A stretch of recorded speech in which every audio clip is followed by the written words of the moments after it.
P D M کا ایک سال۔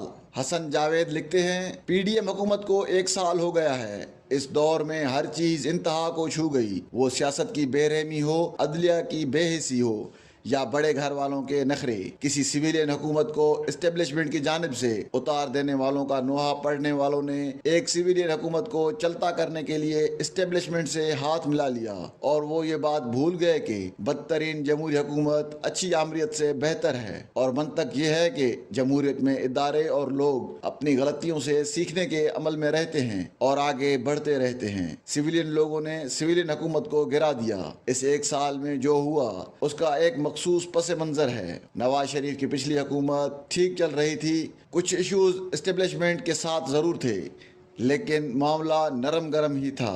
اسی دوران پاناما کیس شروع ہوا اور نواز حکومت کے لیے خرابی کا عمل شروع ہوا۔ نواز شریف پر حملے شروع ہو گئے۔ چہرہ عمران کا تھا، نشانہ کسی اور نے باندھ رکھا تھا۔ نشانے باز کامیاب ہو گئے، عمران خان وزیر اعظم بن گئے یا بنا دیے گئے۔ پھر نواز کا جیل اور پھر لندن کا سفر شروع ہو گیا۔ اس دوران سیاست میں نفرت کا عنصر گہرا ہوتا رہا۔ پاکستان کی تاریخ رہی ہے جسے بغیر الیکشن کے نکالا گیا، لوگوں نے اسے دل میں نشست دے دی۔ نواز کا جھنڈا مریم نے اٹھا لیا اور اس نے اسٹیبلشمنٹ پر جارحانہ موقف اختیار کرنے کے لیے اس محاورے پر عمل کرنا شروع کر دیا کہ پاور پالیٹکس ٹو پاور۔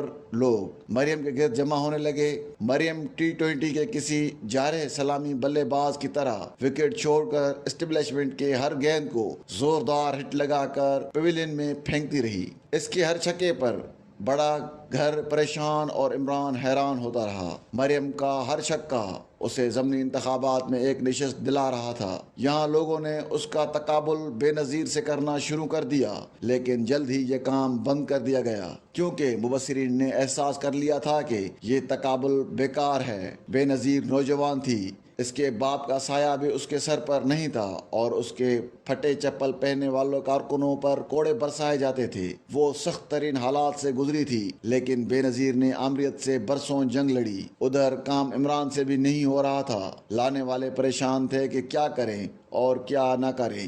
یہاں سے پھر طاقت سے بات کرتے ہی ہے کہ فارمولے پر عمل ہونا شروع ہو گیا۔ عمران کے برے دن شروع ہو گئے، جن کا اختتام تحریک عدم اعتماد اور حکومت کی رخصتی کی صورت میں ہوا۔ یہاں تک سب ٹھیک چلا کیونکہ کسی بھی عدم اعتماد کی تحریک کے بعد راستہ فوراً انتخابات ہوتے ہیں۔ پی ڈی ایم کھال بچاؤ مہم پر لگ گئی۔ اس نے سارے قانون سازی بڑے لوگوں کے مفاد میں کی۔ نتیجے کے طور پر وہ عوام سے کٹ گئی اور رد شدہ عمران عوام میں مقبول ہوتا چلا گیا۔ جس وقت عمران کی حکومت گئی اس وقت $190، افراط زر 12%، پیٹرول $150، آٹا 70 اور چینی 90 روپے فی کلو تھی۔ لوگ مہنگائی کے ہاتھوں پریشان تھے۔ وہ نئی حکومت سے مہنگائی میں کمی اور زندگی میں بہتری کی توقع کر رہے تھے، لیکن ہوا اس کے برعکس۔ اب ڈالر 300 روپے کے لگ بھگ ہے۔ اسی حساب سے دیگر اشیاء کی قیمتیں بھی ہیں۔ ان حالات میں صوبائی الیکشن کیا قومی الیکشن بھی